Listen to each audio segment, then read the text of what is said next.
Good evening, I'm Corporal Corey O'Bristol and welcome to this special edition of This Week Inside Iwakuni, inside Bangladesh. I recently returned from a 3-week deployment with the Combat Engineers of Marine Wing Support Squadron 171. The mission for these Marines was to construct a 2-room schoolhouse. Well, mission complete, and tonight I'll show you some of the stories from that deployment. For many of these combat engineers, this project wasn't their first time building a schoolhouse. But few Marines knew what to expect when they first arrived at this particular work site in Bangladesh. Here's a story about their first day at the work site and why a solid foundation is necessary. Sunday was hardly a day of rest for the Marine Wing Support Squadron 171 Combat Engineers as they began the construction of a schoolhouse. For many of the Marines, this was the first time they saw the work site. Combat Engineer PFC Jonathan Wright says the site was different than he expected. When we first pulled up, the actual site actually looked prepared. The Bangladesh Army actually prepared it very well. The foundation, where we're going to pour the cement and the reinforced concrete, we're going to put that in there. They had it dug out very nicely. It was nice and squared out. That would have been at least 2 days' work, so that cut out a lot of time. Wright says the Marines started by cutting and bending lots of steel for the building's support structure. Second Squad Leader Sergeant Mark Prado says the work they do on day one is vital to the structural integrity of the building. It's very important because if the foundation and the columns and the anchors aren't set in, the structure will be kind of offset. It's not going to look good to the eye. Prado also says the first steps are very important because without a solid frame, the building could not withstand the harsh climate of Bangladesh. The country of Bangladesh is located in South Asia and bordered on all sides by India except for a small border with Burma. As you may have already guessed, the heat in Bangladesh is intense and very humid and made the working conditions very difficult. The sun wasn't the only curveball Mother Nature threw at the combat engineers, though. Rain, rain, go away. That's what the combat engineers of Marine Wing Support Squadron 171 are saying in Bangladesh as they continue building a schoolhouse. Third Squad Leader, Sergeant Fabian Anguiano, describes the weather conditions at the work site. Here it's really humid and it's really hot. And it rains seems like every 30 minutes. And when it does rain, it doesn't stop for a good 45 an hour, just constant rain. Anguiano says the rain will really slow progress when they start to pour cement because it needs enough time to dry. The rainfall isn't the only obstacle for the Marines. Temperatures can reach 90 degrees in the middle of the day. Combat Engineer Lance Corporal Jose Cisneros says the Marines are quickly adapting to the area. Well, I've been drinking a lot more water than usual, but the heat is the heat, and once you get used to it, there's nothing really that should get in your way anymore. Cisneros says the rain does tend to halt production, but as the Marines adjust, they are finding ways to work around it. The engineers used water pumps, dug trenches, and put up tarps to overcome all the rain. In fact, much of the project required creative thinking. The Marines didn't have all the luxuries of a typical construction site. For instance, how did they pour and transport cement without a truck? The old-fashioned way. Everyone is lending a helping hand here as combat engineers of Marine Wing Support Squadron 171 start mixing and pouring cement for a schoolhouse they are building. Sergeant Kyle Eden says the Marines have to pour concrete the old-fashioned way. There's no real way to get the concrete to where we need to pour with machinery or anything. We don't have a boom truck out here. So we've got buckets and Marines online, some of the Bangladeshi soldiers helping out every once in a while, and we just got to pass buckets up and down the line. Eden says participation is needed in the chain formation to get the job done before the cement hardens. Generator mechanic Lance Corporal Logan Godfrey says this type of formation works well because of its simplicity. You don't need to think, you just do it, and it makes it go faster, it makes it easier. All the strain's not on one person. Everyone just needs to do it. I'd say if there's only a couple people with buckets, it would have taken several hours longer, at least. Godfrey says even though he isn't a combat engineer, this technically wasn't his job, he believes in mission accomplishment and was glad he could help. During the project, I learned it takes a variety of specialties to complete a construction project, and the schoolhouse was no exception. Next, we'll take a look at a pair of Marines who were responsible for the metalwork. After a week and a half of hard work, combat engineers of Marine Wing Support Squadron 171 are making progress on their schoolhouse construction project here in Bangladesh. But there's one major part missing: a roof. That's where the welders come in. Lance Corporal Corey Curley says this project has given the welders several challenges so far. First obstacle is my other coworker that got hurt, and to bounce back from that, I have actually had to up my game and work harder than before. The second obstacle was weather. You can't really weld in the rain. We had to actually use time management for that. And the third obstacle was having the supplies I need, which would run low, and we would have to find other means. Curley and his coworker are the only basic metal workers in the group, but they aren't the only welders. Sergeant Michael Moretz saw a chance to fill the space of the injured welder. He jumped at the opportunity. I don't know, it's just something that calms me down. You know, I get into the zone, do my own thing, and that's what I like to do.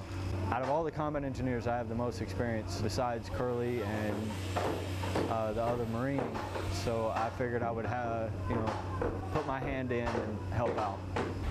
Moretz says despite the weather and the communication barrier, Curley and he are building a roof to last a long time.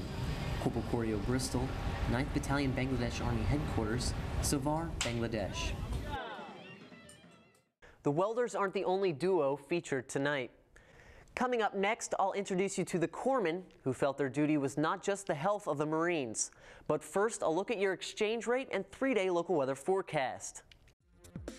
Your official exchange rate for Friday, August 20th is 83 yen to the US dollar. And now here's a look at your 3-day local weather forecast, courtesy of the Iwakuni Weather Services Division. You can expect the skies to stay partly cloudy to start your weekend with a high around 95 on Friday. Look for the temperature to drop just a bit on Saturday, then the skies should clear up even more on Sunday with a high around 93.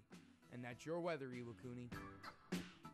Welcome back to this special edition of This Week Inside Iwakuni, Inside Bangladesh, where we're taking a look at the combat engineers of Marine Wing Support Squadron 171 and their recent deployment to Bangladesh.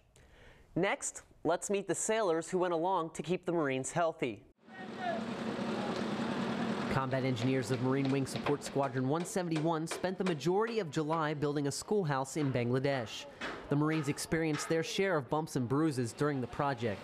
Luckily, 2 well-trained corpsmen came along to watch over the Marines. HM3 Jason Mesko elaborates on the corpsman's duty. Our first job is, of course, medical care, and our second job is to help build the school.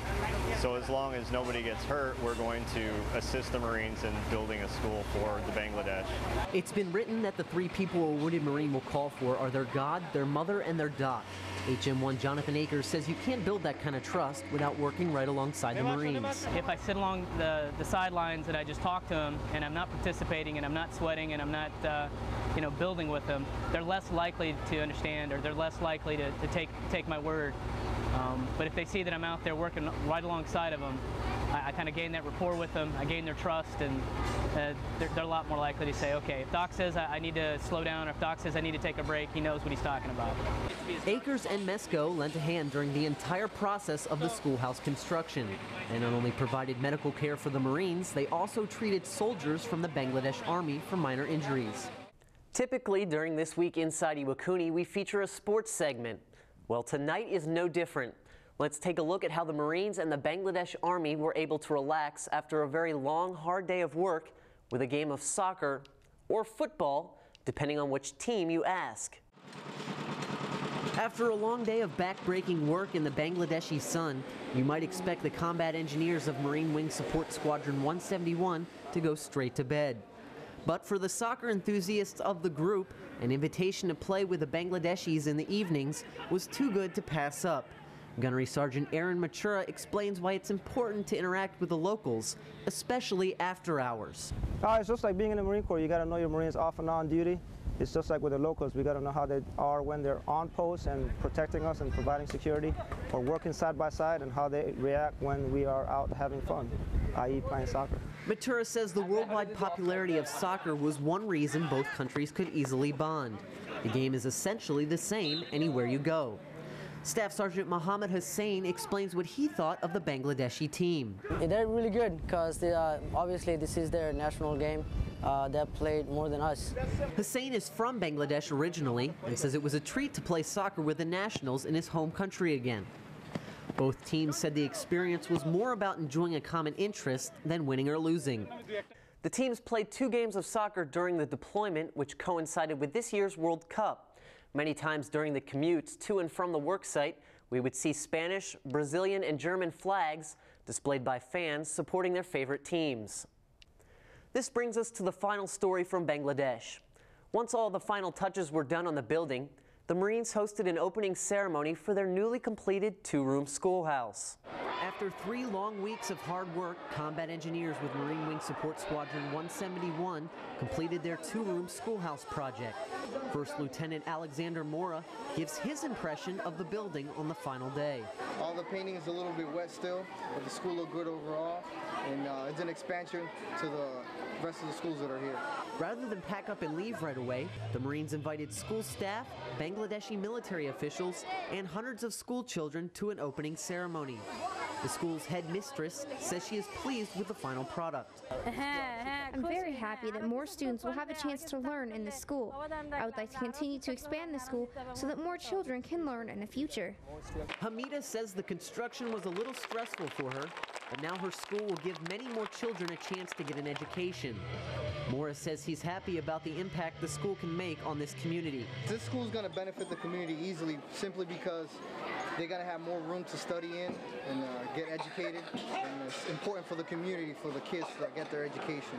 Morris says the overall project was a success and the impact the Marines had on the children will stay with them for a long time. Corporal Corio Bristol, 9th Battalion Bangladesh Army Headquarters, Savar, Bangladesh. The schoolhouse will provide a place for about 90 more children to get an education.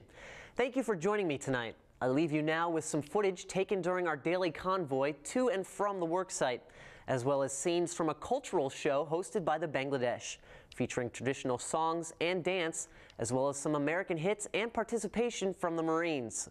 From all of us here at AFN, I'm Corporal Corio Bristol. Have a great weekend.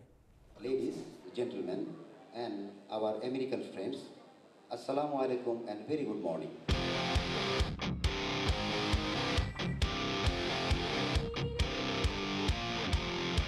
The secret side of me, I never let you see. I keep it caged, but I can't